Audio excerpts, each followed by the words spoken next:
نحمده ونستعينه ونصلي على رسوله الكريم أما بعد باب بيع الثمر على رؤوس النخل بالذهب أو الفضة۔ یہ باب ہے پھلوں کی خرید و فروخت کے بارے میں جب وہ درختوں پر ہوں سونے اور چاندی کے بدلہ میں۔ امام بخاری فرماتے ہیں کہ ہمیں بیان کیا یحییٰ بن سلیمان نے، وہ کہتے ہیں ہمیں بیان کیا ابن وہب نے، وہ کہتے ہیں ہمیں خبر دی ابن جریج نے عطاء بن ابی زبیر سے، عطاء اور ابو زبیر سے، اور وہ جابر رضی اللہ عنہ سے، وہ کہتے ہیں کہ نہى النبی صلی اللہ علیہ وسلم عن بیع الثمر حتی یطیبا، نبی صلی اللہ علیہ وسلم نے پھلوں کی بیع کرنے سے منع کیا یہاں تک کہ وہ عمدہ ہو جائے، پک جائے۔ ولا یباع شیء منہ الا بالدینار والدرہم، اور نہ بیچی جائے ان میں سے کوئی بھی چیز مگر دینار کے بدلے میں اور درہم کے بدلے میں، الا الارایا، سوائے بیع ارایا کے۔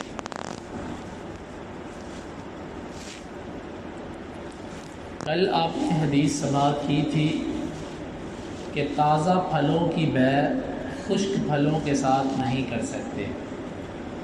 اس میں خرابی یہ ہے کہ تازہ پھل خشک ہو کر کم ہوتا ہے، اور بعد میں جب جنس ایک ہو تو برابری نہ رہی۔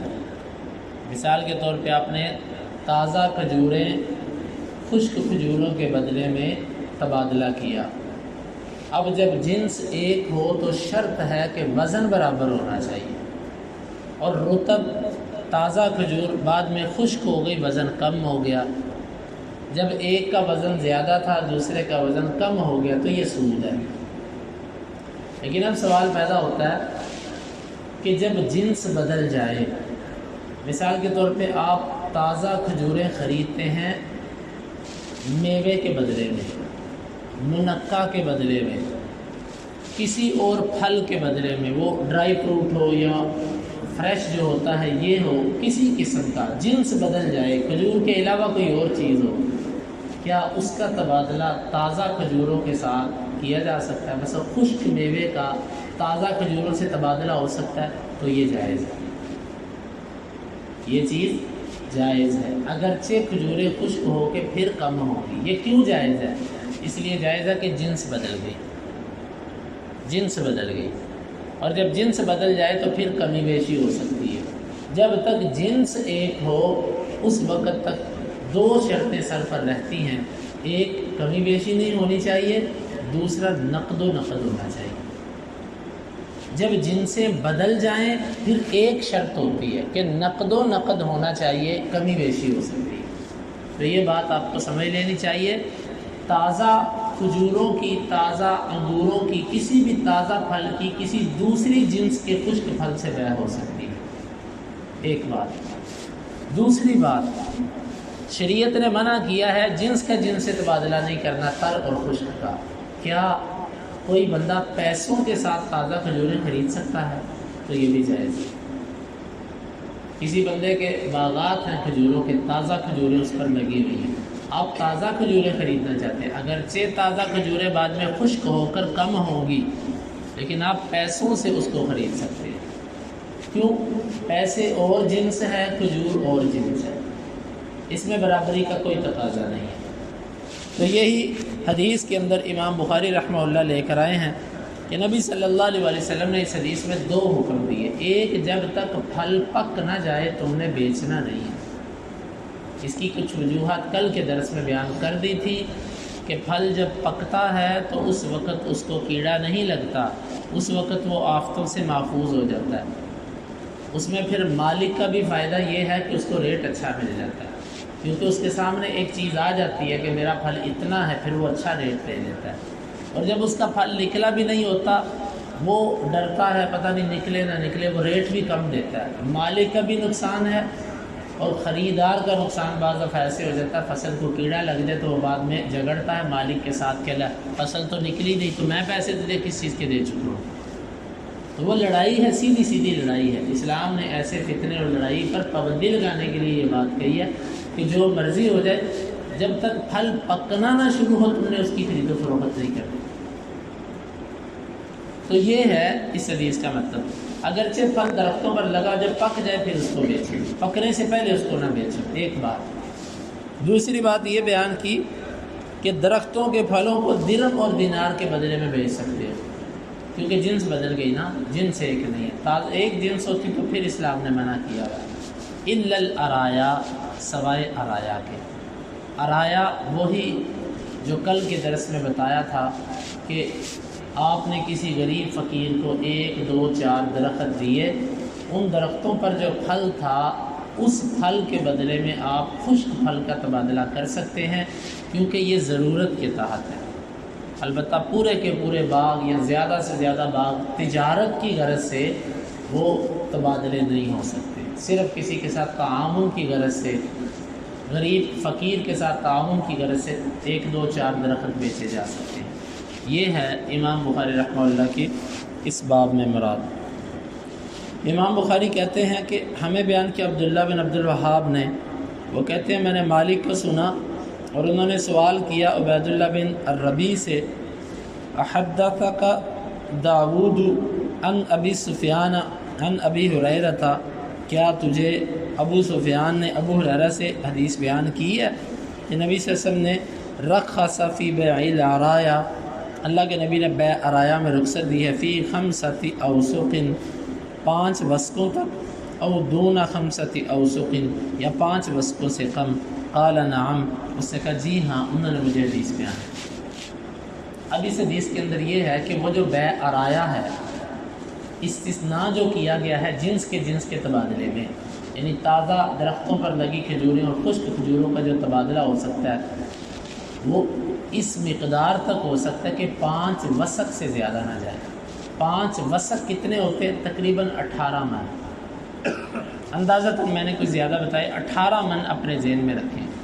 18 من کھجوریں ہوں، کسی فقیر کو آپ نے باغ میں سے 2-3 درخت دیے، ان درختوں کی کھجوریں اگر 18 من تک جاتی ہیں تو آپ ان تازہ کھجوروں کے بدلے میں اپنے پاس سے اس کو خشک دے دو۔ ہمیں کیسے پتہ چلے گا کہ 18 من ہے؟ وہ اندازہ لگایا جاتا ہے۔ یہ جو ایسے پھلوں کا کام کرنے والے ہوتے ہیں نا، ان کی آنکھیں تکڑی ہوتی ہیں، آنکھیں ان کی ترازو کی طرح تول لیتی ہیں چیز کو کہ یہ اتنا ہوگا، اور تقریباً ان کے اندازے ٹھیک ہوتے ہیں۔ کلوؤں کے کوئی فرق نہیں ہوتے، منوں کے اندر غلطیاں نہیں کھاتے یہ۔ تو یہ مخصوص لوگ ہوتے ہیں جن کا سارا دن کا کام ہوتا ہے، جس طرح بھینسوں کا دودھ دوہنے والوں کو پتہ ہوتا ہے کہ اس بھینس سے اتنا دودھ نکلے گا، اس سے اتنا نکلے گا، اس سے اتنا نکلے گا، کبھی کبھی بیسی بھی ہو جاتی ہے، تو عمومی طور پر ان کے اندازے ٹھیک ہوتے ہیں۔ تو آپ نے فرمایا کہ تم اس باغ کا اندازہ لگاؤ، اگر تو اس کا پھل 18 من سے کم ہے یا 18 من ہے، پھر تم خشک کھجور کا تازہ کھجور کے ساتھ تبادلہ کر لو۔ وہ بھی کس کے لیے؟ فقیر آدمی کے لیے، یہ کسی ضرورت مند کے لیے، بطور تجارت وہ بھی نہیں کہ پیسے سیدھے کرنے کے لیے، وہ بھی نہیں، صرف کسی ضرورت مند کی ضرورت پوری کرنے کے لیے۔ اور اگر 18 من سے زیادہ ہو جائے پھر تم نے 18 من سے زیادہ نہیں کرنی، 18 من تک کرنی ہے۔ یہ باب امام بخاری رحمہ اللہ اس میں یہ حدیث بھی لے کر آئے ہیں۔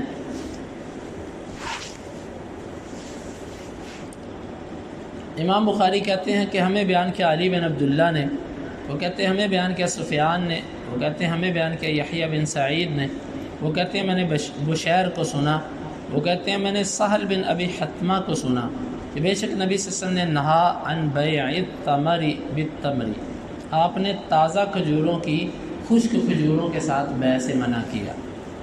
ورخص فی العریہ، اور بیع عرایا کے اندر رخصت دی ہے، ان تباع بخرصها، کہ اس کو اندازہ لگا کر بیچا جائے کہ یہ اتنے من ہو چکی ہے۔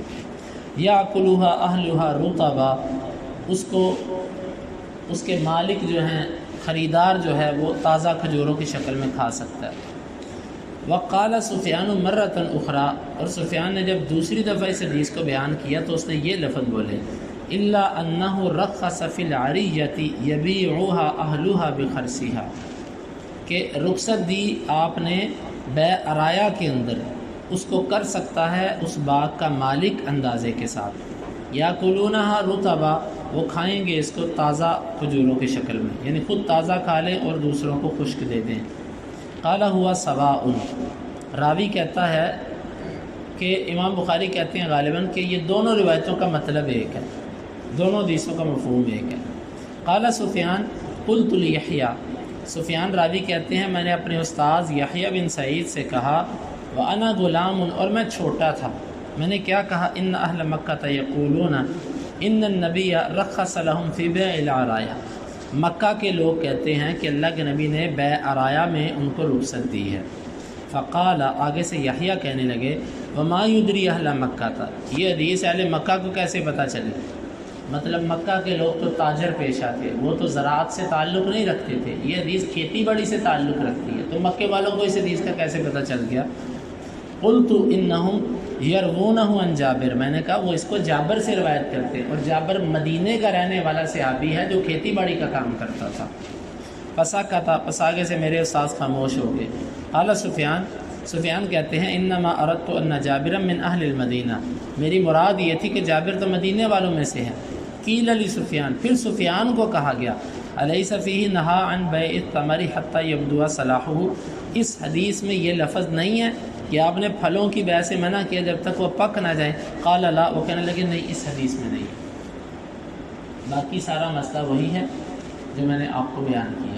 آخر میں ایک راویوں کی بحث ہے۔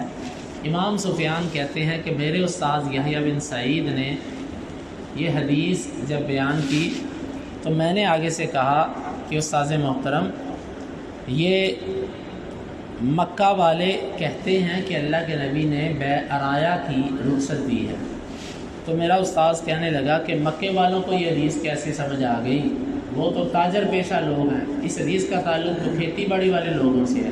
تو میں نے آگے سے کہا کہ انہوں نے ایسے صحابی سے بیان کیا جو کھیتی باڑی والا تھا، وہ کون ہے؟ وہ جابر۔ پھر وہ آگے سے میرے استاذ خاموش ہو گئے۔ اور اس میں دوسرے لفظ جو ہے نا کہ اللہ کے نبی نے پھلوں کو پکنے سے پہلے فروخت کرنے سے منع کیا، وہ لفظ اس حدیث میں نہیں ہے، وہ دوسری حدیث کے اندر ہے۔ تو یہ حدیث ہیں، اللہ تعالیٰ سے دعا ہے، ان ساری حدیثوں سے ایک مطلب نکلتا ہے، ہر وہ چیز جس میں دھوکے کا شبہ ہو، اس میں کسی دوسرے کو ضرر پہنچ سکتا ہو، اسلام اس کی بیع سے منع کرتا ہے۔ یہ مت سوچیں کہ پھلوں کے ساتھ ہماری زندگی کا کیا تعلق ہے، یہ حدیثیں آپ کو سبق دے رہی ہیں کہ ہر ایسی چیز جس کا تعلق کمی بیشی کے ساتھ بعد میں نکلے، اس کی جنس کا جنس کے ساتھ تبادلہ نہ کریں۔ اللہ تعالیٰ سے دعا ہے اللہ تعالیٰ ہمیں یہ احادیث سمجھنے کی اور عمل کی توفیق عطا فرمائے۔ اللہم انفعنا بما علمتنا وعلمنا ما ينفعنا وزدنا علما وآخر دعوانا ان الحمدللہ رب العالمین۔ حدیث نمبر 2199، 90 اور 91، 3 احادیث۔